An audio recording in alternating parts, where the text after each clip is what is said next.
If someone had told me a year ago that I'd lose my wife to a man she met during a continuing education webinar, I would have laughed.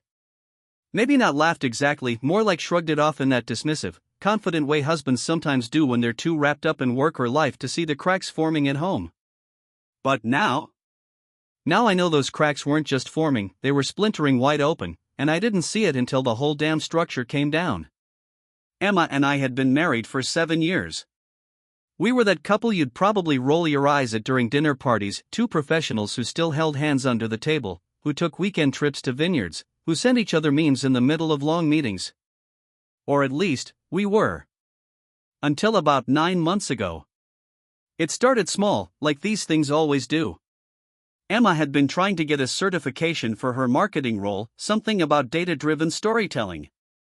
Her company offered a stipend if she completed the coursework through this new platform that hosted live webinars. She was excited, genuinely so. She talked about how engaging the speaker was, how his examples were fresh and his case studies fascinating. His name was Aidan Cross. I didn't think anything of it at first. I mean, how threatening could a guy sound when his job was digital storytelling coach? Babe, he's just so energetic, she told me one night while making pasta, still in her headset from that day's session. Like, you know those people who just get it? He talks and you can tell he believes every word. I wish I had that kind of presence when I present to clients. I smiled, kissed her forehead, and asked if she wanted red or white with dinner. That was my first mistake, not because I should have grilled her for more, but because I didn't even pause to consider her enthusiasm as anything more than professional admiration. The next few weeks were weird. Not overtly, but subtly. Emma started closing the door to her office more during work hours. She became protective of her laptop, flipping the screen down when I walked by, minimizing windows quickly. I chalked it up to sensitive work material. We both had clients under NDA, after all. Still, something was off. Our evenings became quieter. She'd stay late at her desk with the excuse of rewatching recorded sessions or catching up on modules. And when we did spend time together, she was distracted, glancing at her phone more than usual, laughing at texts she wouldn't share. One Thursday night, I walked past her office around 9:30.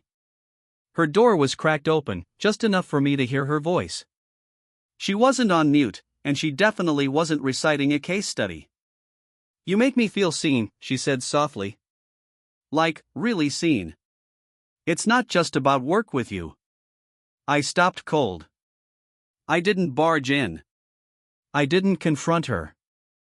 I wish I could say it was because I was calculating, trying to gather facts before reacting. But the truth? I froze. My heart was racing so loud I thought she'd hear it through the door. I backed away quietly and went into the kitchen, grabbing a beer I didn't drink. I couldn't sleep that night. I stared at the ceiling and told myself I was overreacting. Maybe it was a line from a webinar. Maybe she was role-playing a client persona.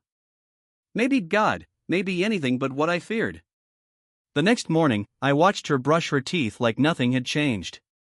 She kissed my cheek, her lips soft and warm, and said she might work from the cafe down the street for a change of pace. "Too much screen time in the same room is killing my vibe," she joked. I nodded. I took the day off and followed her. She wasn't at the cafe. She was at a downtown hotel. I parked across the street and waited. 2 hours later, she walked out, hair tousled, eyes brighter than I'd seen in weeks, and she wasn't alone. Aidan Cross. I knew it was him the second I saw that cocky, polished look, the kind of charisma that seemed curated. He held the door for her, his hand resting a moment too long on the small of her back as they walked to his car. She was laughing. That was the sound that broke me. Her laugh. It was soft, honest, full of joy, the kind she used to save for me when I pulled her close in the kitchen or whispered some dumb joke in bed. Now it belonged to someone else. I didn't confront her that night. Or the next. Instead, I started recording. Phone calls. Texts. Screenshots of hotel bookings on our shared credit card. I needed to know everything before I blew it up. What I learned wasn't just an affair. It was a connection she'd been nurturing for months. It started during Q&A sessions, moved to private Slack messages, then late-night Zoom calls, and eventually hotel rooms. He wasn't just a fling. He was her escape. And I was the man she came home to, smiled at, kissed goodnight. The man she used as a cover for her emotional getaway. That's when I realized this story wasn't just about infidelity. It was about invisibility. I hadn't just lost my wife to another man, I had lost her to a version of herself she no longer shared with me. And I had no idea if I wanted her back. I used to think the hardest part of discovering infidelity would be the moment you found out. That split second where your heart drops and everything spins into a fog of disbelief. But I was wrong. The hardest part isn't the discovery, it's living with the knowledge afterward, pretending everything's normal while your reality splinters under the surface. For the next week, I became an actor in my own life. Every good morning kiss, every dinner conversation, every casual moment shared with Emma was staged. I watched her closely, noting how well she played her part, calm, confident, seemingly unbothered. She smiled with ease. She laughed. She touched me lightly when passing by, as if nothing had changed. But I saw it all differently now. Her affection felt rehearsed. Her laughs echoed hollow. And every moment we spent together felt like a countdown ticking towards something inevitable. I wasn't proud of what I did next, but I needed to see the truth for myself. One night, after she'd fallen asleep, I unlocked her laptop with the password she thought I didn't know, our dog's name and her birth year. Simple. Predictable. Just like I'd once thought our marriage was. The messages were still there. Slack. WhatsApp. Even saved Zoom recordings. It was all documented.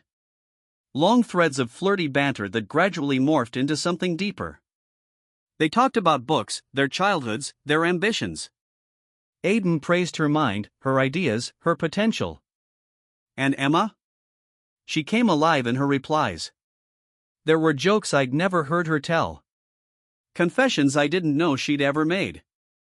They had their own language, their own rhythm, a private world I hadn't been invited into.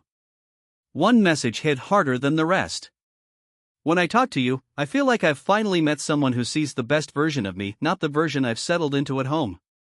Settled. That word sat in my chest like lead.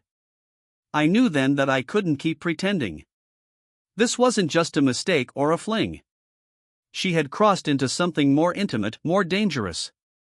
And I needed to know if there was anything left to salvage, or if I was just the last to realize our story had already ended. I waited for the right moment. Saturday evening. We were supposed to go to dinner with friends, but I told her I had something important to talk about first. She looked surprised, maybe even a little nervous. I told her to sit. There were no theatrics, no yelling. Just the quiet truth. I know about Aiden, I said, calmly. The messages. The calls. The hotel. She didn't speak at first. Her mouth opened slightly, then closed. She looked like someone who had just forgotten their lines. How long have you known? She finally asked. A while. Long enough to read every word. She let out a breath, eyes darting down to her lap. I didn't mean for it to happen. They never do, right? I replied, my voice even. That's the line, isn't it? You didn't mean to lie to me for months. To build a second life while sleeping next to me every night. It started as just work, she began, but I raised a hand. I don't need the play-by-play. I've already read the script. She blinked, lips trembling slightly. So what happens now? I looked at her for a long moment. That depends. Do you want this marriage, or were you just hoping I wouldn't find out until you were ready to walk away? Tears welled in her eyes. I didn't want to hurt you. I swear. I got lost. Lost in what? I asked. The excitement? The attention? Or was it the version of yourself you got to be with him that you felt you couldn't be with me? Silence. That told me everything. The silence was worse than any screaming match we could have had. I was proud of us, Emma, I said, voice breaking slightly. I thought we were solid. But you weren't just cheating on me, you were rewriting your future and erasing me from it, piece by piece. She cried, not loudly, but quietly, those exhausted, guilt-heavy tears that come when the dam finally cracks. I don't know how we got here, she said. I thought I was happy. And then. I wasn't. I nodded. That's the thing, though. You were happy once. We both were. But when you started to drift, you didn't tell me. You just kept going. I didn't know how to stop, she whispered. I stood up. I did. The night I saw you walk out of that hotel, I could have confronted you then. I could have thrown your clothes into the street and changed the locks. But I didn't. I waited, hoping maybe the truth would mean something to you. She stood too, stepping toward me, but I took a step back. Don't. I'm sorry, she said again, broken now. Me too, I replied. Because now, I don't know if sorry is enough. We spent that night apart, her in the guest room, me in ours. The house felt too quiet, like all the air had been sucked out of it. The next morning, I made coffee for two, out of habit. She didn't come downstairs. I didn't call her. Instead, I sat at the table and stared at the cup across from me, still steaming, untouched. It hit me then.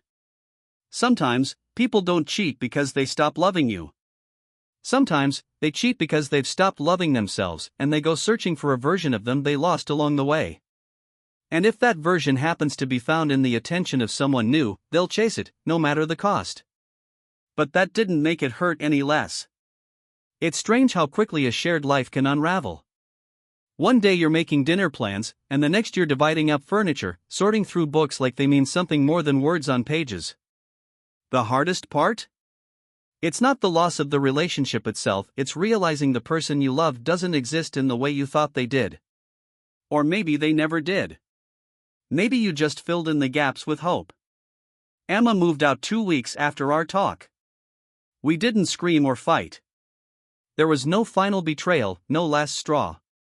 Just quiet. Numbness. We drifted, slowly and painfully, like two pieces of a boat that had cracked apart at sea and were now floating separately into the fog. I let her pack alone. It was easier that way. She tried to hug me goodbye. I let her arms touch mine but didn't return the embrace. I couldn't. I didn't hate her. I just didn't know who she was anymore. I watched her car pull away that morning, sunlight hitting her windshield like a glare in a movie, bright, unreal. She didn't look back. That afternoon, I opened my laptop and deleted the folder I had named evidence. Messages. Screenshots. GPS logs. Hotel receipts. All gone. I didn't need them anymore. I had already paid the emotional toll they demanded. A few weeks passed. The silence at home was suffocating at first. Every room echoed with what used to be. Her laugh in the kitchen. The way she hummed when brushing her hair. Even the smell of her shampoo lingered longer than she did. I avoided mutual friends. Social media. Our favorite restaurants. I was not ready to pretend yet. But something shifted one rainy Saturday morning. I was reorganizing the closet, one of those try to reclaim your space tasks, and I came across an old shoebox labeled Italy. Our honeymoon. I sat on the floor, thumbing through the photos. Capri. Florence. Us holding cones of gelato, squinting into the sun. Her head resting on my shoulder, my smile honest, unguarded. We were happy. It wasn't fake. Not then. And that was the revelation that somehow gave me peace. We were real, for a time. Even if she changed, even if she strayed, that version of us existed. And maybe that's all any relationship is, a season, a snapshot in time that meant something, even if it couldn't last forever. Emma reached out about a month later. An email. Hey. I'm not asking for anything. I just wanted to say I'm sorry again. I'm in therapy now, trying to understand why I let things get that far. I know I hurt you in ways I can never fix. But I wanted you to know you didn't deserve any of it. You were always good to me. Thank you for everything. I hope someday you find peace, whatever that looks like. I stared at the message for a long time. I didn't reply. I wasn't angry. I just had nothing left to say. Life went on, like it always does. I started cooking again. Reached out to friends I'd neglected. Went on long walks without destination. Slowly, I began to feel like a person again, not just the wounded half of a broken marriage. I didn't rush into dating. I wasn't looking to replace her. But I did meet someone eventually, a quiet woman named Rachel I bumped into at a photography workshop. We talked about cameras, light, shadows. Simple things. There were no sparks at first. Just warmth. Comfort. A steady presence that didn't demand or distract. One night, a few months into seeing her, Rachel asked me about my ex. What happened, she said softly, her hand resting on mine. I took a breath, looked her in the eyes, and told her the truth. She got lost, I said. And I didn't know how to follow. Maybe I wasn't supposed to. Rachel didn't push. She just squeezed my hand. That was enough. Now, when I think of Emma, it's not with rage. It's not even with sadness. It's with a kind of distant gratitude. She taught me how fragile love can be. How important it is to stay awake in your own life, to notice when the distance grows, to speak up before silence becomes a habit. She taught me to listen for the quiet places. To pay attention when someone says they feel invisible. To never assume forever means safe. And maybe, just maybe, that lesson was worth the heartbreak.